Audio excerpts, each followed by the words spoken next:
da teoria das categorias, né? E como ocorre essa correspondência? Ela se faz quando você corresponde programas, faz corresponder programas a com provas. Não estou conseguindo escrever muito bem, mas vai aparecer. Com provas e com categorias. Então, através dessa correspondência, você pode ver provas como programas, como algoritmos, algoritmos como provas, e da mesma forma, você pode ver programas como categorias, categorias como programas, ou provas como categorias, categorias como provas. Dentro da categoria, programas dentro de uma categoria, ou então provas dentro de uma categoria, etc. Bem, o intuito desse tutorial é ser bastante introdutório, então eu vou introduzir conceitos bem básicos de lógica e teoria das categorias, meus colegas já falaram anteriormente, né? Como agora o propósito é falar de lógica, eu vou começar falando um pouquinho sobre essa ciência, né? Lógica é a ciência do pensamento dedutivo. E, basicamente, ela estuda, essa ciência, né? Estuda as regras de raciocínio válidas. Essas regras são regras que preservam valores de verdade. Então, basicamente, lógica estuda como, partindo de premissas verdadeiras, eu consigo chegar em conclusões verdadeiras, né? Nesse processo de argumentação, né, que a gente faz muito na matemática, a gente usa muito na matemática, a lógica estuda quais são os processos que a gente pode utilizar de maneira a preservar a verdade durante todo o percurso. E aí, que regras são essas? Bem, existem várias regras e eu vou dar exemplo aqui de algumas, né? Porque não tem tempo de dar todos, então eu tive que escolher fazer um recorte, né? Vou explicar um pouco mais para frente o que é esse recorte, mas aqui eu vou apresentar só algumas das regras. Então, digamos que phi e psi são proposições. Aí, o que seriam proposições? São sentenças às quais a gente pode atribuir um valor de verdade, falar se ela é verdadeira ou falsa, né? Aí, uma das regras que a gente usa muito, né, que diz que se phi é verdade e é verdade que phi implica psi, eu posso deduzir que psi é verdade. É uma regra simples, básica, que todo mundo usa no dia a dia. Aí o que a gente faz? A gente coloca essas regras em símbolos, dessa forma, né? Isso aqui é chamado, esse símbolo aqui, ó, o gama, é chamado de contexto, né?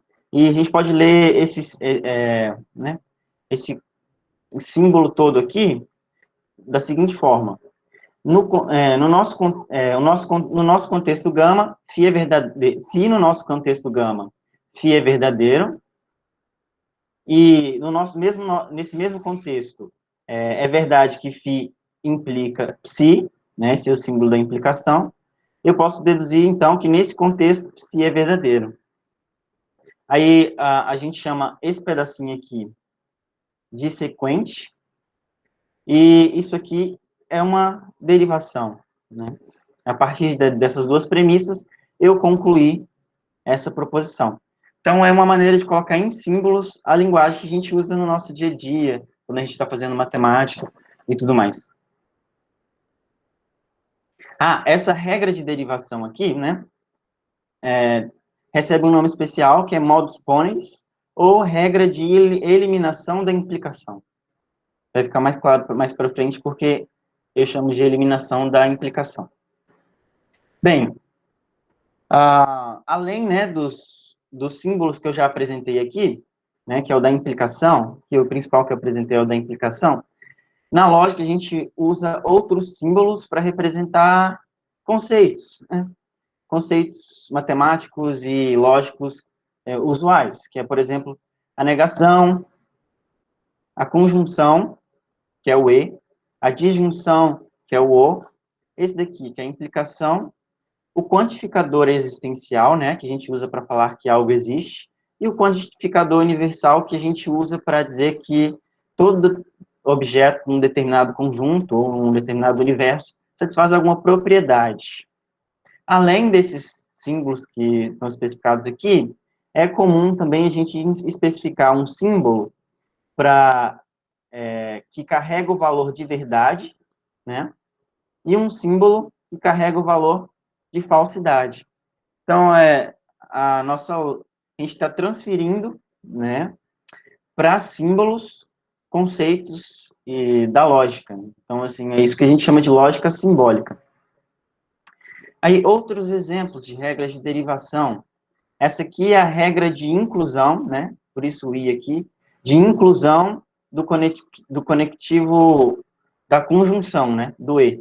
Ela diz que, se no nosso contexto φ é verdadeiro e psi é verdadeiro, então eu posso concluir que φ e psi são verdadeiros. Só um segundo.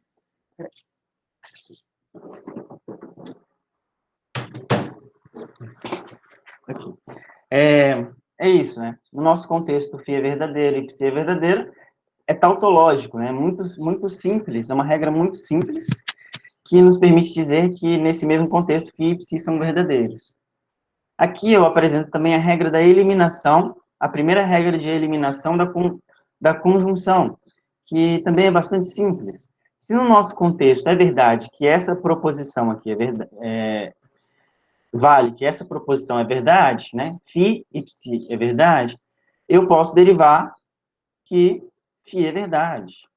E a segunda regra de eliminação da conjunção, mesma coisa, só que para proposição que aparece aqui à direita, né? Se no nosso contexto essa proposição aqui é verdade, eu posso derivar a verdade dessa proposição aqui. Então, são regras que, assim, não é difícil de aceitar que essas regras preservam verdade. Aqui temos outra, olha. Essa aqui, ó, que não tem nada em cima, quer dizer que, em qualquer contexto, né, e sobre qualquer premissa, eu posso derivar que se φ é verdade, então φ é verdade. É uma espécie de identidade, né? A verdade é preservada, né? Aqui. Então, isso aqui é bastante trivial também. E essa daqui, essa última regra de derivação, simplesmente diz que em qualquer contexto, o valor de verdade desse símbolo aqui é verdade, né? Também é muito tautológico, muito trivial. Então, o que que acontece? Essas regras, elas são muito simples, mas toda a matemática usual é construída em cima dessas regrinhas simples de preservação de verdade, né? Então, vou falar um pouco mais para frente, mas o que não é trivial nas derivações da matemática são os axiomas, que eu vou apresentar, falar um pouquinho deles aqui para frente, mais para frente. Vou fazer uma contextualização um pouco mais filosófica e histórica, né? Que é aqui eu vou apresentar, né, a correspondência ou isomorfismo de Curry-Howard usando lógica intuicionista, né? Esse isomorfismo, essa correspondência é feita usando essa lógica, que se diferencia da lógica clássica, por se tratar de uma lógica construtivista. Também vou apresentar um pouco mais dessa diferença. Mas, né, mais ou menos um século atrás, houve essa discussão nos fundamentos, acerca dos fundamentos da matemática, sobre qual lógica a gente poderia utilizar.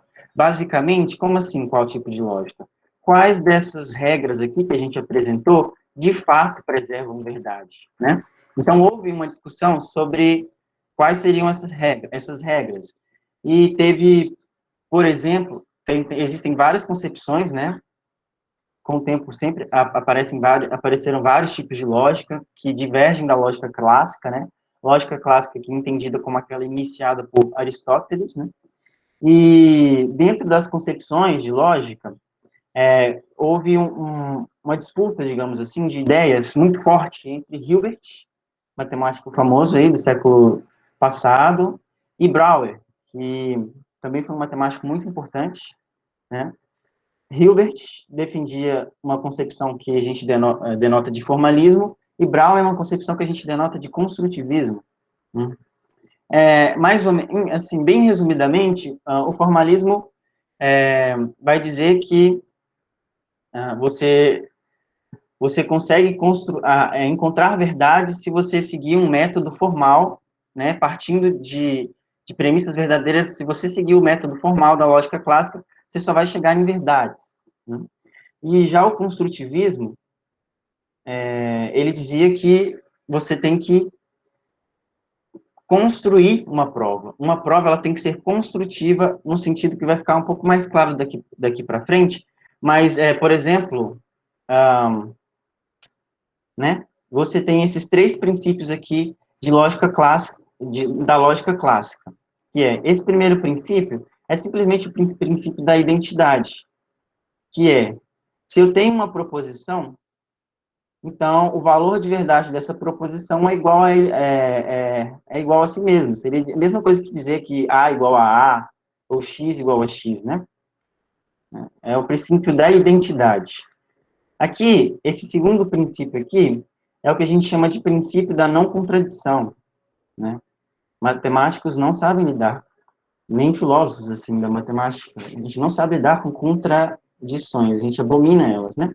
Então, ela simplesmente diz que não pode haver, nunca vai ser verdade para qualquer proposição φ, que φ e não φ são verdades ao mesmo tempo.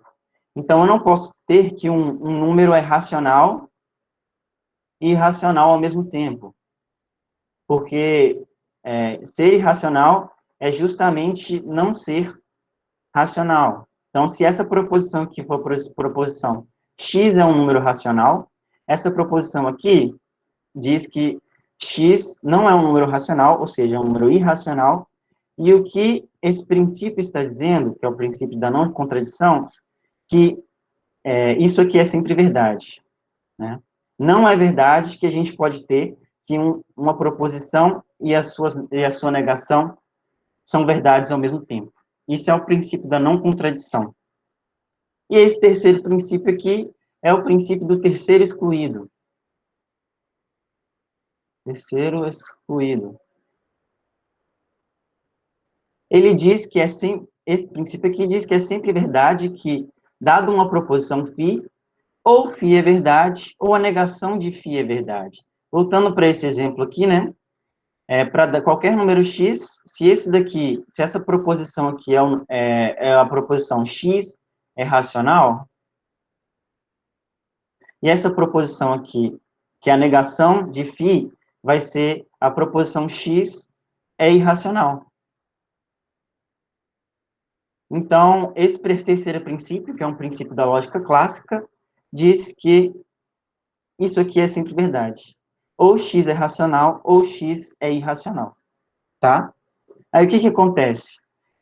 Na lógica intuicionista, na lógica clássica, né, o terceiro princípio possibilita provas não construtivas. Eu vou dar um próximo exemplo. Meu próximo exemplo, vocês vão entender o que eu quero dizer com provas não construtivas. Ok. Mas aí, esse terceiro princípio, ele não vale na lógica intuicionista, justamente por possibilitar provas não construtivas. Olha, esse daqui é um exemplo clássico. Digamos que a gente quer provar que existem números reais A e B, tais que A elevado a B é irracional. Então, a gente pode considerar o número raiz de 2 elevado à raiz de 2, né? Aí a gente faz, usando o princípio do terceiro excluído, que eu vou colocar aqui, ó, princípio do terceiro excluído, a gente pode falar aqui, ou raiz de 2, vou chamar esse número aqui de C, para facilitar as coisas. Então, a gente pode falar que C é racional, ou C é irracional, né? Princípio do terceiro excluído. Aí, se C é racional, então pronto, eu faço A igual a raiz de 2 e B igual a raiz de 2. Nosso Nesse caso, está aprovada a nossa afirmação. Agora, né, esse aqui é o caso 1. Caso 2. Se C é irracional, ou seja, se raiz de 2 elevado a raiz de 2 é um número irracional, então eu posso fazer A igual ao próprio raiz de 2 elevado a raiz de 2 e o B igual a raiz de 2. E aí eu vou ter que A elevado a B é igual a raiz de 2 elevado a 2, que é igual a 2.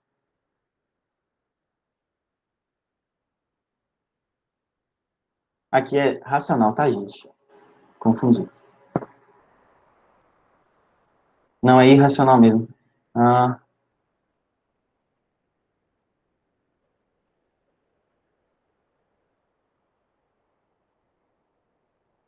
raiz de 2 elevado a raiz... Só um segundo.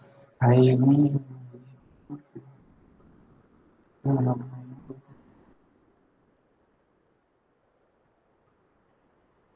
Que é um número irracional.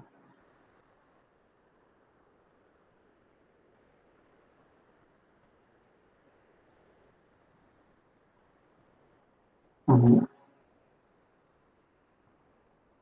Ah, eu troquei. Esse daqui... Deixa eu ter uma borracha aqui.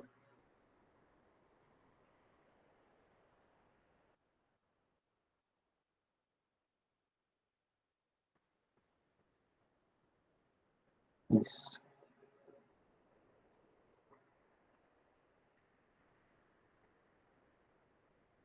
Certo. Então, esse daqui é o 2. Esse daqui é o 1. Então, se C é irracional, eu faço A igual a raiz de 2, B igual a raiz de 2, e raiz de 2 elevado a raiz de 2 vai... A elevado a B vai ser um número irracional. Ok, provado. Aí, se C é racional, eu faço A igual a raiz de 2 elevado a raiz de 2, e elevo isso aqui...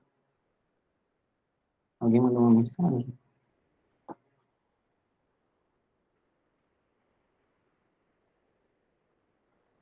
Isso, gente, confundi. Acho que, mas, nossa, perdão.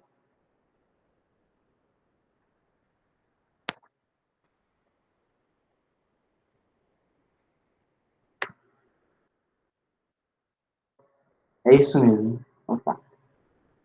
Bem, em resumo, o que acontece é que, usando o princípio do terceiro excluído, eu divido a minha solução em duas partes, que não vai ser que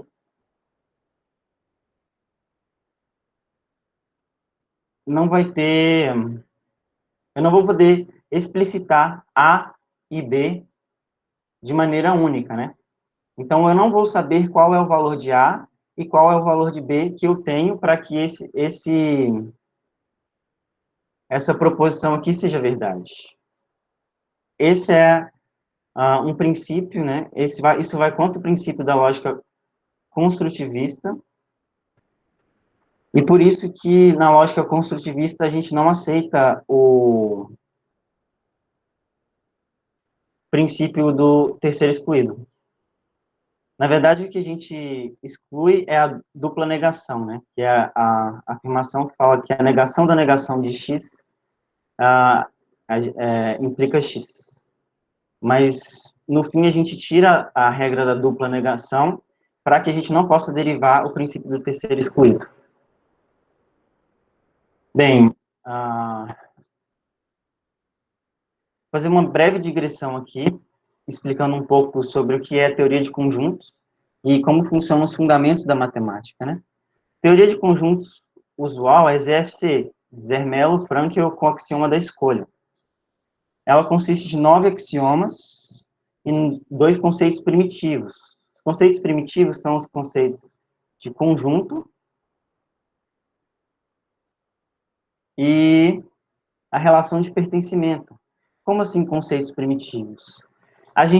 Formalmente, a gente não define o que é um conjunto, nem o que é a relação de pertencimento.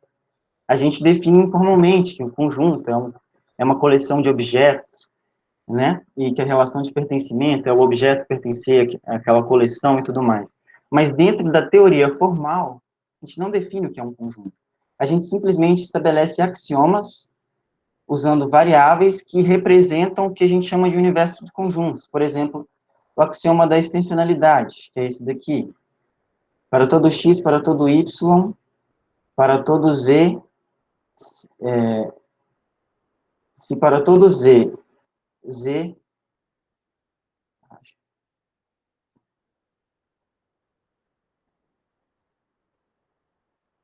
pertence a x, se somente se z pertence a y,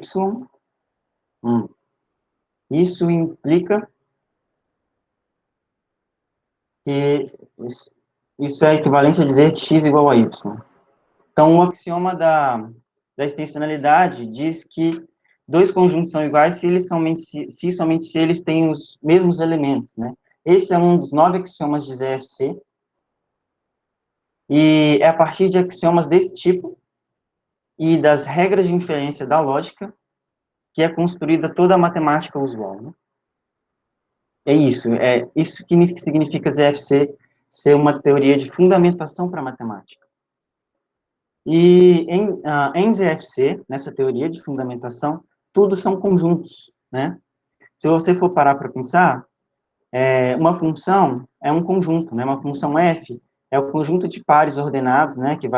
Uma função f, digamos, que vai de x para y, x e y conjuntos, é um conjunto de pares ordenados, satisfazendo algumas propriedades, né? Que é, por exemplo, para cada a, somente um b, né? Isso determina uma função. Então, uma função é um conjunto. Um número é um conjunto. Em qual sentido? Dentro de ZFC, os números são construídos assim, olha. O zero é definido como igual ao conjunto vazio. O 1 é definido como o conjunto que contém o conjunto vazio. O 2 é definido como o conjunto que contém o zero e o conjunto vazio. E assim por diante. Então, isso daqui define, essa construção é usada para definir os números naturais. Então, os números naturais são definidos apenas usando conjuntos, né? É uma cadeia de relação de pertencimento utilizando o conjunto vazio. A partir dos naturais, a gente cria os inteiros, que aí a gente cria os reais, e assim por diante, e, em resumo, todos os objetos matemáticos que a gente usa na matemática usual. E a teoria ZFC é construída sobre a linguagem da lógica clássica, né, que é uma linguagem de primeira ordem. Né? Não vou entrar em detalhes sobre o que significa primeira ordem, mas guardem que ZFC é uma linguagem, é uma teoria construída sobre a linguagem da lógica clássica. Uhum. Ok, vamos lá então. Teoria dos tipos. Aqui, eu vou apresentar, então apresentou lógica, né? Eu vou apresentar agora o que seria a teoria dos tipos.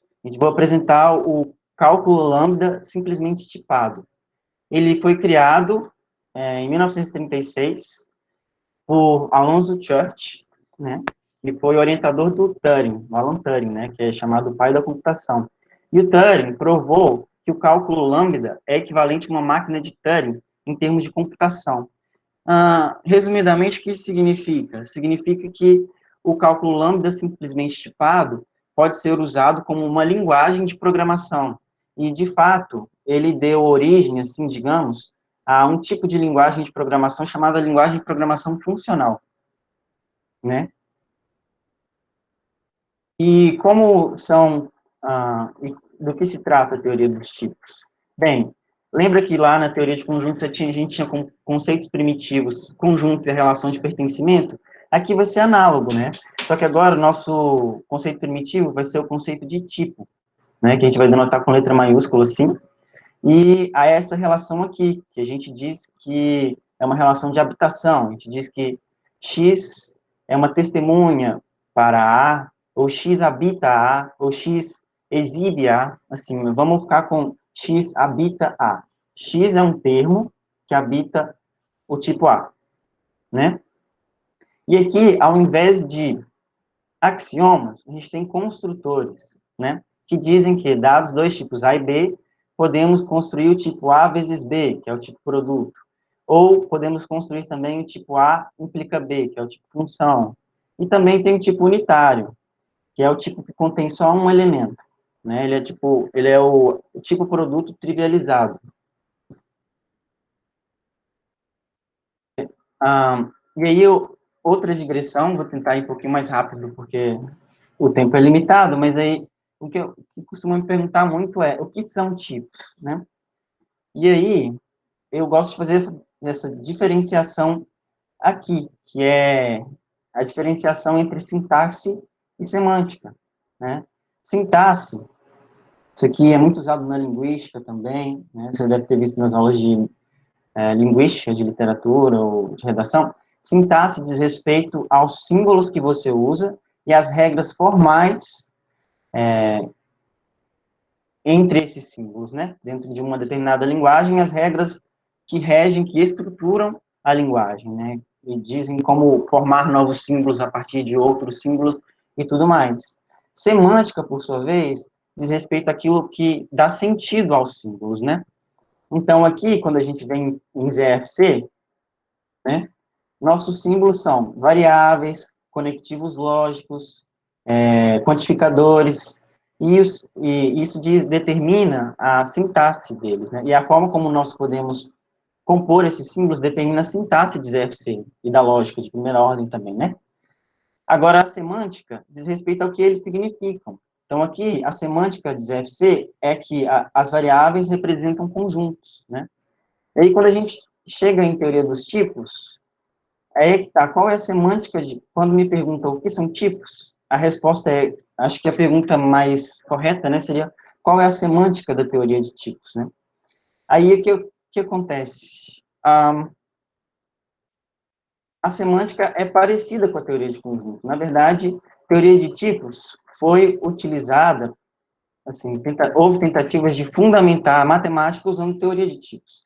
Então, um tipo seria algo que se comporta de maneira análoga a um conjunto, né? Apesar de não ser a mesma coisa. Só que a sintaxe é diferente.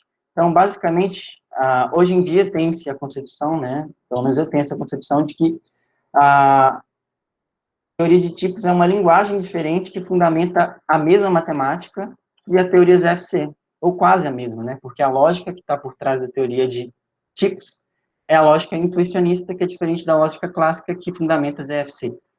Então, vou apresentar aqui qual que é a sintaxe da teoria de tipos, né? Que é muito próximo. Vocês vão ver que a correspondência que eu vou apresentar no final, ela decorre muito naturalmente a partir da definição da sintaxe dessas teorias. Mas, vamos lá. Aqui, na teoria de tipos, um contexto vai ser simplesmente esses juízos aqui, né?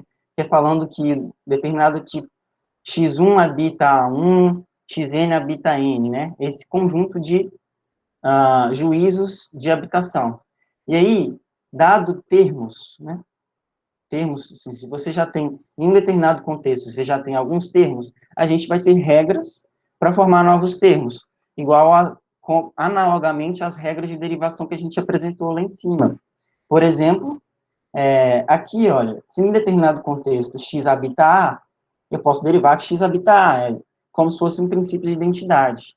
Aqui, da mesma forma, eu posso derivar, em qualquer contexto, eu posso derivar que, né, o objeto único habita o tipo único. Aqui, isso daqui é importante. Aqui, olha, a gente está falando que se para cada elemento, né, que habita A, eu tenho um elemento que habita B, eu posso construir um elemento que habita o tipo função de A para B, né? Esse elemento vai ser denotado lambda xy, né? Isso aqui é chamado de lambda abstração, e é uma maneira que, dentro da teoria de tipos, né, clássica na teoria de tipos, de indicar funções sem usar o símbolo de igualdade ou, né, sem precisar dar um nome para essa função. A gente faz simplesmente assim, ó. Se a sua função é f de x igual a x ao quadrado, por lambda abstração, que é como a gente fala, a gente indica essa função por lambda x, x ao quadrado. Posso colocar também, é usual colocar o tipo de x aqui, né, e o tipo de y aqui, tudo mais. Então, isso aqui está falando quando eu posso introduzir, formar a regra da função. Isso é chamado de lambda da abstração. E aqui a gente tem outras regras também, né? A regra da aplicação. Se eu tenho uma função e um habitante do tipo A, que é o domínio dessa função, então f aplicado em x vai ser do tipo B, a função, a regra do par, que diz que se x é do tipo A e y é do tipo B, x, né, cartesiano y é do tipo A produto B, e as regras das projeções. Se z é do tipo A vezes produto B, tem a primeira projeção em Z, que é do tipo A, e a segunda projeção em Z, que habita o tipo B. Regras bem simples, né? Tautológicas. Aí um exemplo é a definição dos naturais, né? Você postula, dentro da teoria de tipos, você postula a existência de um tipo e os axiomas daquele tipo são construções que você pode fazer. Então, para você criar os naturais dentro da teoria de tipos, você simplesmente precisa postular que existe um elemento, né, que habita esse tipo que eu chamei de N, que eu chamei ele de zero, e tem um elemento do tipo de função que vai de N para N, que eu chamo de sucessor, e aí eu falo defino que o sucessor de zero é 1, o sucessor de 1 é 2, e assim sucessivamente. Aí, usando essa definição, eu consigo escrever funções, né? Que a gente chama de funções primitivas recursivas. Por exemplo, dobrar um número, né? Essa função aqui, né, que é lambda x, 2 vezes x, né? Eu defini ela aqui como double, que é um habitante do tipo função de n para n, né? A gente define isso de maneira recursiva. Como? Você fala primeiro como que a função age no zero, né? 2 vezes zero é zero. Depois eu defino, para cada n, como que a função age no sucessor de n. Isso aqui está simplesmente dizendo que 2 vezes n mais 1 é igual a 2 vezes n mais 1 mais 1. Porque a função sucessor de n, né, é igual a n mais 1. Então, é assim que você define as principais funções da matemática, né? Multiplicação, soma, subtração, exponenciação, essas são chamadas de funções primitivas recursivas, e elas têm um papel fundamental na teoria de tipos, e foi o trabalho de Church, era justamente dar uma fundamentação para a matemática em cima de funções primitivas recursivas, funções recursivas e coisas análogas. E, por fim, para terminar, né, a correspondência, deixa eu ver quanto tempo eu tenho. Tem bastante tempo. Que bom. Vou falar um pouco de categorias cartesianas fechadas, né? Já foi apresentado o que seria a teoria de uma categoria, né? E agora a gente impõe certas condições em teoria das categorias para que, numa categoria, para que ela tenha estrutura suficiente para a gente trabalhar com aquilo que a gente quer trabalhar. Então, assim, quando a gente fala que ela é cartesiana e quando que ela é fechada, a gente está adicionando estrutura para essa categoria, né? Então, eu vou dizer que uma categoria é dita cartesiana se ela possui um objeto terminal, né? Um objeto tal que para todo outro objeto X, existe um único morfismo saindo de X e chegando nesse objeto, e para quaisquer objetos X e Y, existe o produto X cartesiano Y, né? E ela é fechada se, para quaisquer objeto Y e Z, existe um objeto Y para Z, que também é muito denotado de Z elevado a Y, mas aqui, por uma questão de, né, para a correspondência ficar mais clara ainda, eu usei esse símbolo aqui, que também é usual, né? Mas é isso, para cada objetos, quaisquer objetos Y e Z, existe um objeto chamado exponencial de Y para Z, tal que isso aqui é uma bijeção de conjuntos. Qual a objeção? Ele diz que o conjunto de funções que vai do produto cartesiano de x, y para z está em bijeção com o conjunto de funções ou morfismos, né, porque pode ser uma categoria não concreta, né, pode ser algo que não seja uma função, então vamos falar um morfismo. Mas, assim, isso aqui é um conjunto, de novo, o conjunto de morfismo do produto cartesiano de x com y para z está em bijeção com o conjunto de morfismos que vai de x para meu objeto exponencial, né? O exemplo clássico é 7, né, que é a categoria dos conjuntos. A categoria de conjuntos satisfaz, é uma categoria cartesiana fechada. Por quê? Um objeto terminal, né, que é o conjunto que só tem um elemento, e para cada conjunto x, quaisquer conjuntos x e y, eu posso produzir o produto cartesiano entre eles. Então, assim, a primeira parte está satisfeita, e a segunda parte, né, que é para ela ser fechada, que é construir o objeto exponencial, é simplesmente você tomar o objeto exponencial como um conjunto de funções de x para y, né? Por isso que eu coloquei também essa setinha aqui, para denotar o conjunto de funções de x para y. Mas perceba que e não é em toda categoria que isso daqui vai ser um conjunto de funções, né? Em uma categoria, pode ser um conjunto de funções contínuas, pode ser uma relação de ordem, por exemplo, né? Então, nem sempre isso aqui vai ser representar essa setinha aqui, né, que é a setinha representando o objeto exponencial, vai ser o conjunto de funções de y para z.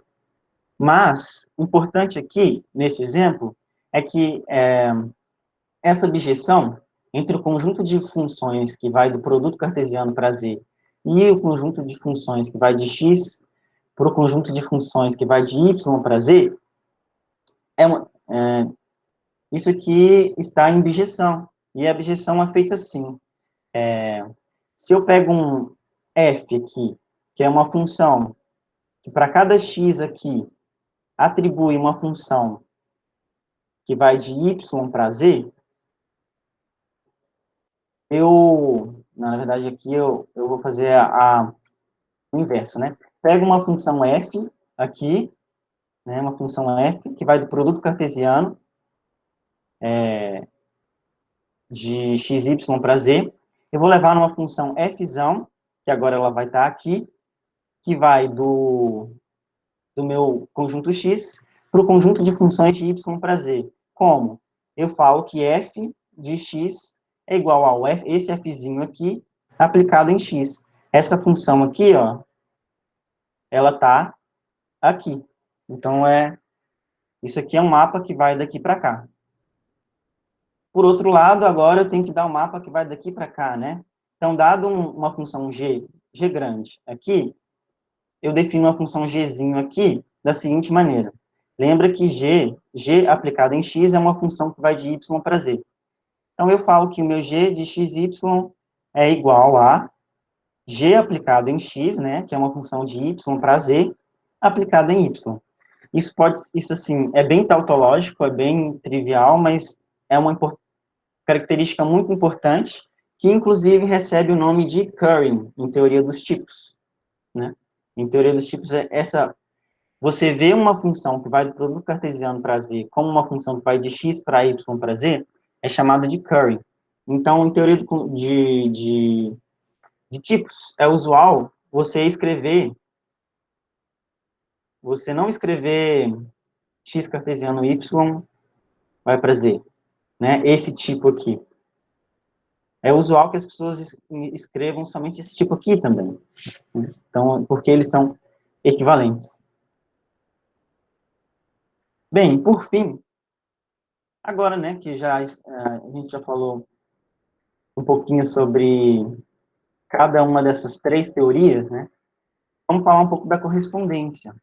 Eu não vou apresentar a construção, né, das categorias que são usadas para provar essa correspondência, porque é muito técnico, eu acho que não ia ser muito proveitoso. Mas eu vou dar uma intuição por trás de por que essas coisas são correspondentes, né? que vai estar claro assim que a gente fizer, que eu mostrar a tabelinha que está no próximo slide, né? Mas aqui uma timeline, né? Uma linha do tempo da construção dessas teorias, né? O sistema de lógica que eu apresentei aqui foi proposto em 1934 por Gentzen, né? Um sistema intuicionista por dedução natural. O cálculo lambda foi criado em 1936 barra 1940, né? A versão de 1936 não era tipada, a de 1940 era. E a teoria de categorias foi criada em 1945, né? Pelo MacLane e tudo mais.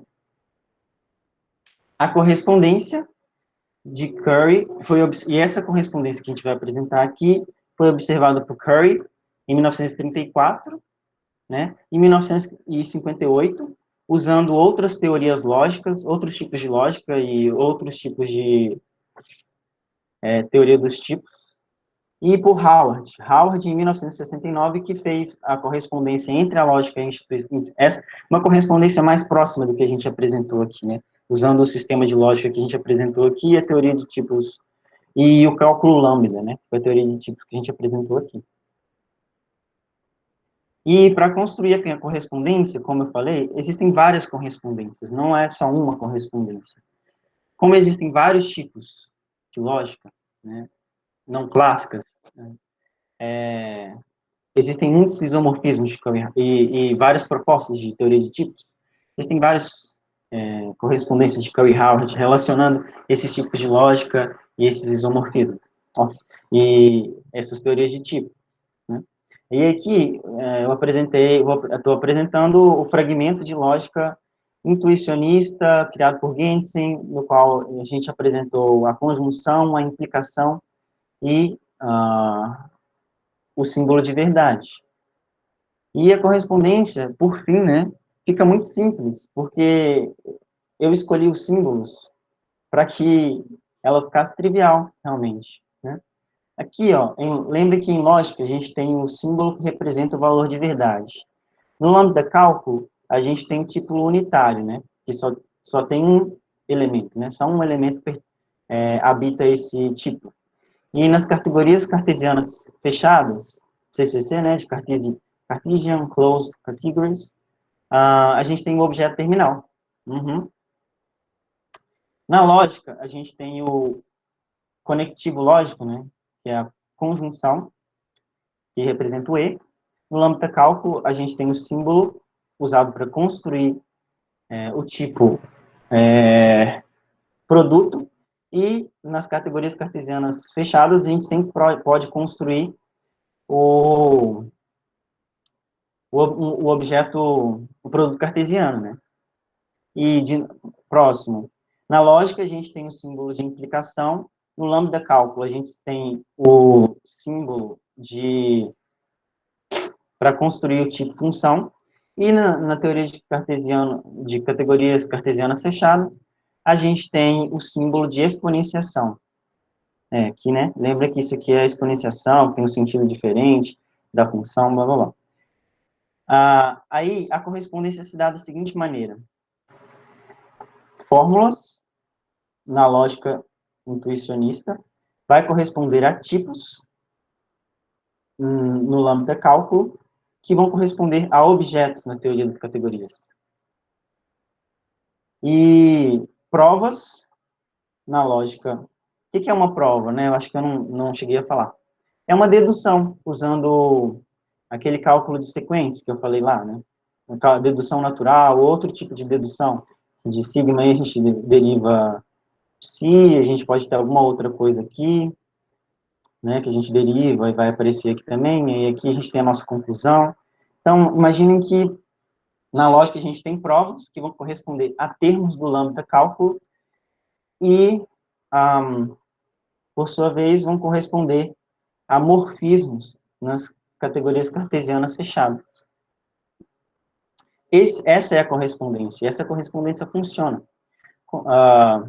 Através dessa correspondência, que acho que é a conclusão que eu queria chegar aqui, que é um paradigma que muda bastante com relação à lógica clássica e à teoria de tipos, através dessa correspondência, o problema de mostrar que uma proposição P é verdadeira é equivalente ao problema de construir um termo que habita P, né? Aqui P seria uma proposição na lógica, aqui P é um termo da nossa lambda cálculo. Então, assim, isso tudo aqui mostra, assim, dá uma leve, uma pequena, dá para você visualizar, assim, bem de longe, por que que lambda cálculo, lógica intuicionista e construtivismo estão relacionados, né? Exatamente porque, vou dar um exemplo.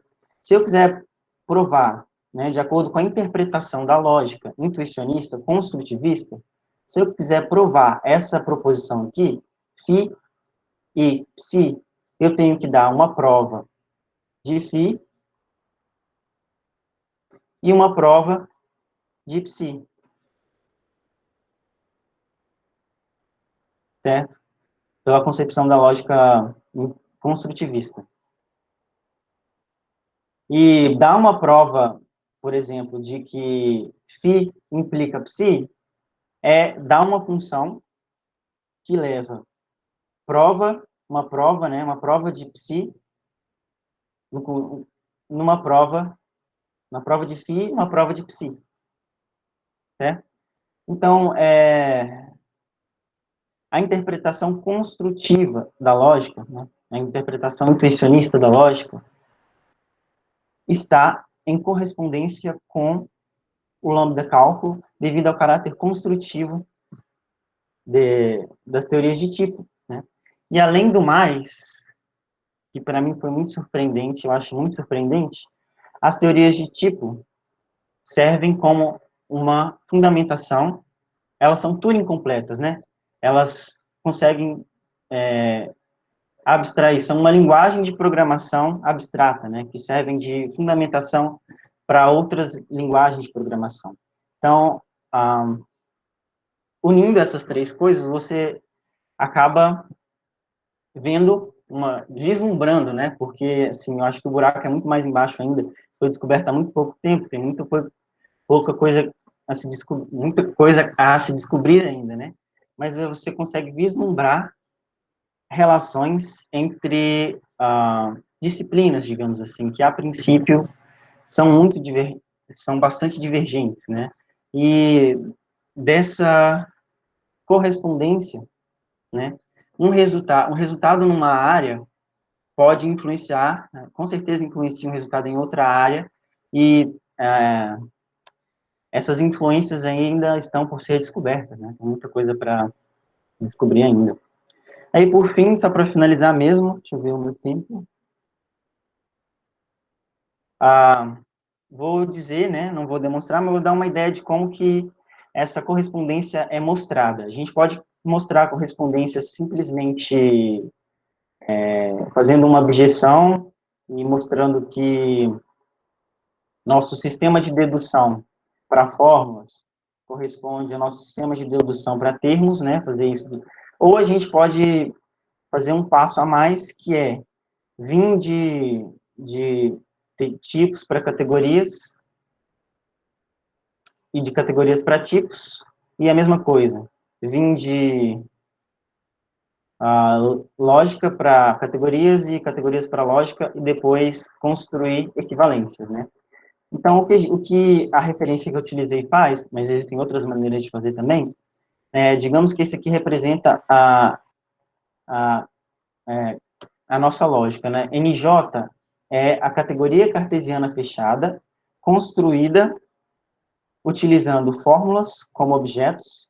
Eu coloquei entre colchetes aqui, né? Porque é uma classe de equivalência de fórmulas, mas eu não vou entrar nesses detalhes. E provas como morfismos.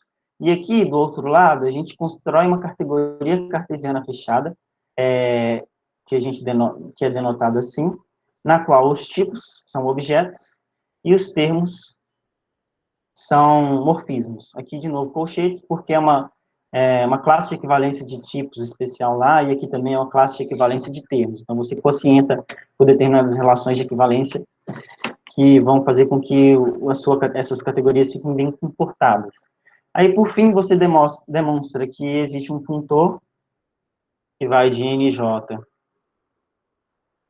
para C de LST e um funtor de C de LST para NJ e mostra que esses funtores são uma equivalência, né? Então, essas categorias são equivalentes.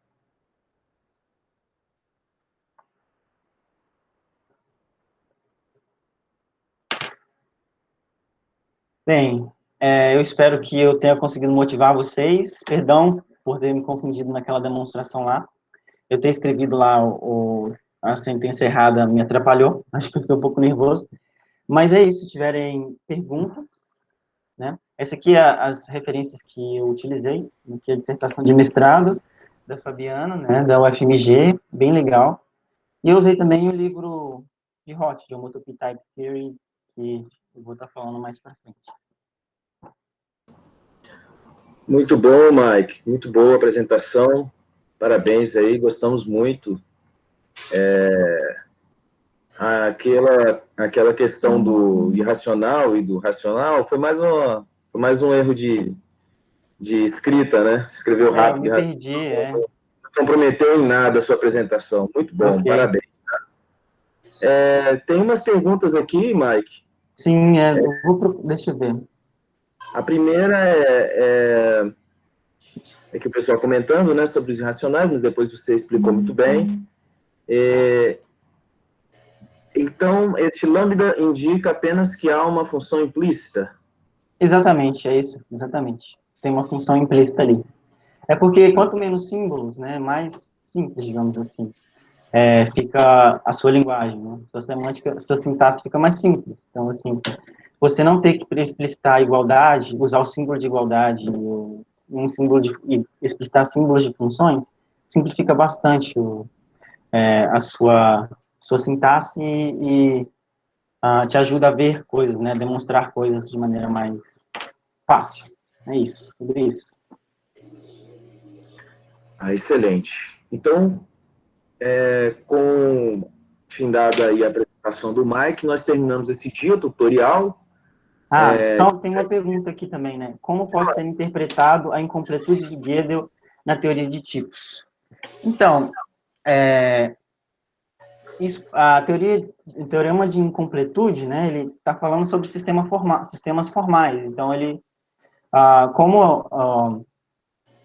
o cálculo intuicionista, né? A lógica intuicionista ou o lambda cálculo servem para dar uma formalização para a aritmética básica, vai valer o teorema de incompletude de Gödel para lambda cálculo, ou para qualquer outro sistema formal na qual você consiga definir e demonstrar resultados básicos de aritmética.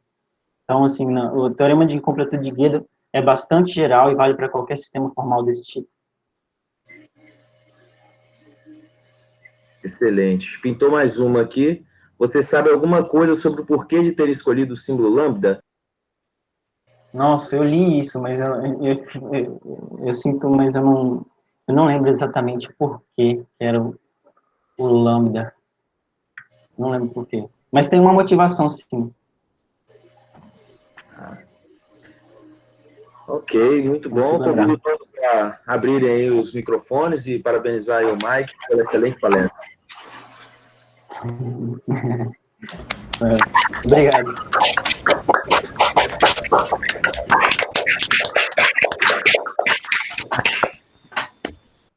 Muito bem, pessoal. Com isso, nós terminamos aí o nosso dia tutorial. Espero que todos tenham gostado. As apresentações de hoje, em breve, estarão todas no YouTube, gravadas. E amanhã nós daremos início ao evento oficial. Espero que todos estejam presentes para iniciarmos o primeiro encontro brasileiro em teoria das categorias. Um abraço a todos e até breve.